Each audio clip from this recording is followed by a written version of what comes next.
Hello dear student, you are the most welcome presentation in my YouTube class. As you know that we have completed present tense in three parts and today we will learn about past tense. Past tense means yesterday, जो बीत गया है, बीते हुए समय के बारे में जब हम लोग बताते हैं तो क्या होता है वो पास्ट टेंस में होता है। जो कार्य पास्ट में बीते हुए समय में हुआ है वो पास्ट टेंस में ही आता है। जैसे अगर पूछा जाए व्हाट इज पास्ट टेंस तो क्या होगा answer, the past tense is used to talk about the actions that happened in the past.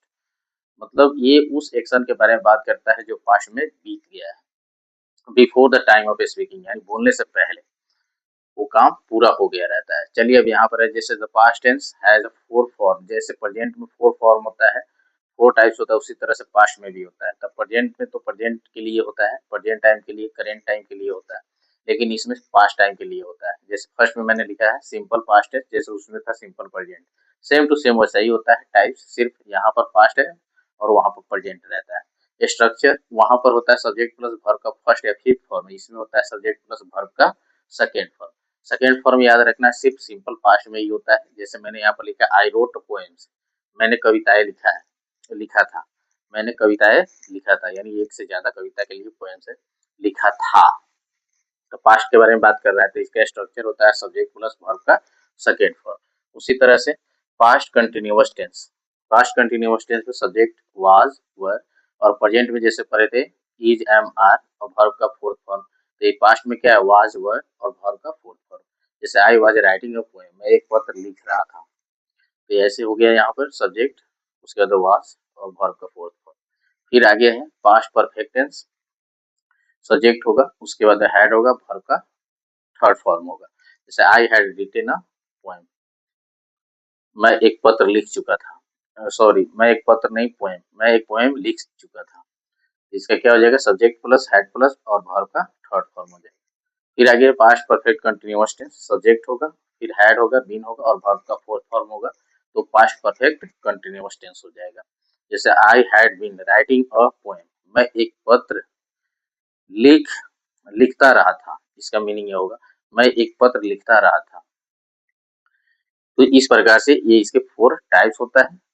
Structure मैंने लिखी थी, इसी में टोटल का टोटल है, ज्यादा कंफ्यूजन क्रिएट करने की जरूरत नहीं है। आगे मैंने लिखा है सिंपल पास्ट टेंस, अब शुरू होगा इसके बाद सिंपल पास्ट टेंस। तो सिंपल पास्ट टेंस क्या होता है, जैसे सिंपल प्रेजेंट टेंस होता है तो प्रेजेंट के बारे में, हैबिट्स के बारे में बताता है, और ये जो है ना पास्ट के बारे में बताता है। सिर्फ यूनिवर्सल ट्रूथ और साइंटिफिक फैक्ट को छोड़कर उसी से मिलता जुलता ये है। जैसे टू टॉक अबाउट इवेंट और actions completed in the past, जो घटना होता है, जो कार्य होता है वो पास्ट में पूरा रहता है, वो होता है सिंपल पास्ट टेंस में।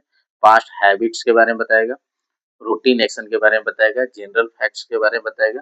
ये सभी जो बताएगा पास्ट में वो क्या होगा, सिंपल पास्ट टेंस में होगा। जैसे यहाँ पर मैंने लिखा है we slept under the tree, हम लोग हम लोग पेड़ के नीचे सोए थे। तो इस प्रकार का होता है पास्ट टेंस। चलिए अब आगे इसका निगेटिव क्या होता है। जैसे सिंपल प्रेजेंट टेंस में पढ़े थे सब्जेक्ट प्लस वर्ब का फर्स्ट फॉर्म और फिफ्थ फॉर्म, उसी तरह इसमें है सब्जेक्ट प्लस वर्ब का सेकेंड फॉर्म है, लेकिन इसका जब इंट्रोगेटिव बनाएंगे या निगेटिव बनाएंगे तो डीड का यूज करेंगे। और हम पहले ही बताएं डू डज डीड, ये तीनों के साथ वर्ब का हमेशा फर्स्ट फॉर्म यूज होता है। और इसमें भी मैंने बताया था कि हैज, हैव और हैड।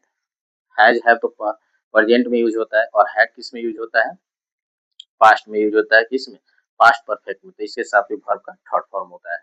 तो हैज, हैव और हैड के साथ वर्ब का थर्ड फॉर्म होता है जब इसको यूज करते हैं, चाहे वो निगेटिव हो, इंट्रोगेटिव हो, अफर्मेटिव हो, उससे मतलब नहीं रहता है। चलिए अब आगे देखते हैं अभी सिंपल पास्ट के बारे में। अफर्मेटिव सेंटेंस का यहाँ स्ट्रक्चर मैंने लिख ही दिया है, अब इसका निगेटिव इंट्रोगेटिव बनाकर समझेंगे। चलिए तो इसके कुछ वर्ड दिया रहता है जिसके थ्रू हम इजीली आइडेंटिफाई कर सकते हैं सिंपल पास्ट टेंस को। जैसे यस्टरडे रहेगा इसके सेंटेंस में, लास्ट मंडे रहेगा, लास्ट वीक रहेगा, इन मई रहेगा, इन 2025 होगा। इस तरह के वर्ड जब दिखाई देगा तो सिंपल पास्ट टेंस का होगा। तो ये तो आइडेंटिफाई करने के लिए हो गया। मैंने पहले ही लिखा दिया अफर्मेटिव सेंटेंस का। अफर्मेटिव सेंटेंस में क्या होता है, सब्जेक्ट रहता है, उसके बाद में प्लस वर्ब का सेकेंड फॉर्म रहता है अफर्मेटिव में। तो सेंटेंस लिखे, चलिए इसको बनाते हैं, फिर आगे निगेटिव इंट्रोगेटिव को समझेंगे। यहाँ पर लिखेंगे आदिति स्कूल गई थी, तो क्या लिखेंगे, Aditi went to school। It's clear. Next है राम बाजार गया था, तो क्या लिखेंगे राम, गो का वेंट लिखे हैं, इसमें भी वही लिखेंगे Ram went to market.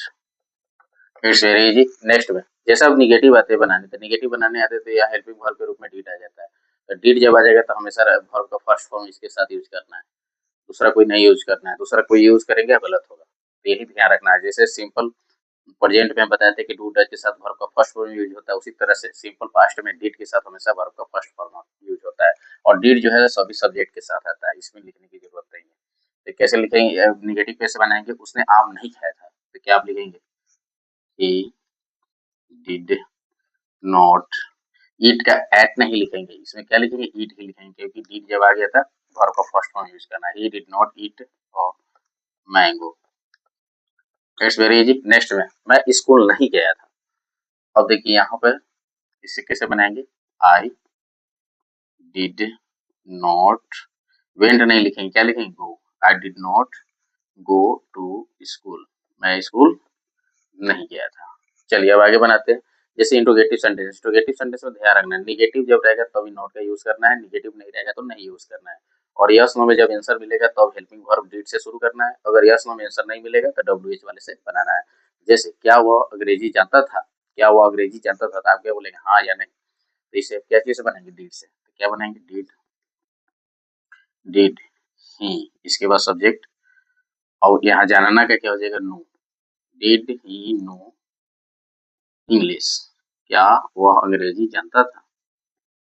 It's very easy. फिर आ गया, अब इसी में निगेटिव आ गया यहाँ पर, क्या वो अंग्रेजी नहीं जानता था, तो इसका भी हाँ ना में आंसर मिलेगा, लेकिन ये निगेटिव है, ये निगेटिव नहीं था, इंट्रोगेटिव ही सिर्फ है, इंट्रोगेटिव निगेटिव ये है, तो इसे क्या बनाएंगे डिड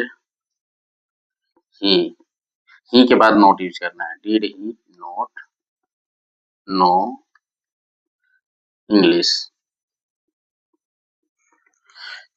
क्या वो अंग्रेजी नहीं जानता था, बन गया। फिर लड़के स्कूल क्यों गए, लड़के स्कूल क्यों गए, तो पढ़ने गए, तो यहाँ पर आंसर क्या आ रहा है, यस नो में नहीं आ रहा है, यस नो में नहीं आ रहा है, तो पढ़ने के इसमें आ रहा है, तो इसे हम कैसे बनाएंगे डब्ल्यू एच वाले वर्ड से, तो क्यों का क्या होता है वाई, क्या लिखेंगे why, why did boys go to school.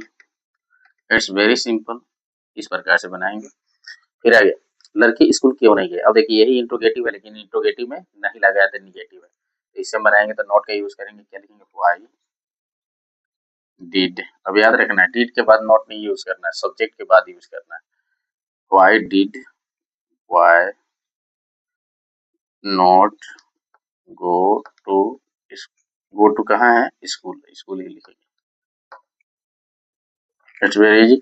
वह कब आया, वह कब आया पता नहीं, वो कब कब आया था, तो यहाँ पर सुबह में आया, कल आया, परसों आया, आज आया, तो इसका आंसर यस नो में नहीं मिला, तो ये भी डब्ल्यू से बनेगा, तो क्या लिखेंगे व्हेन डिड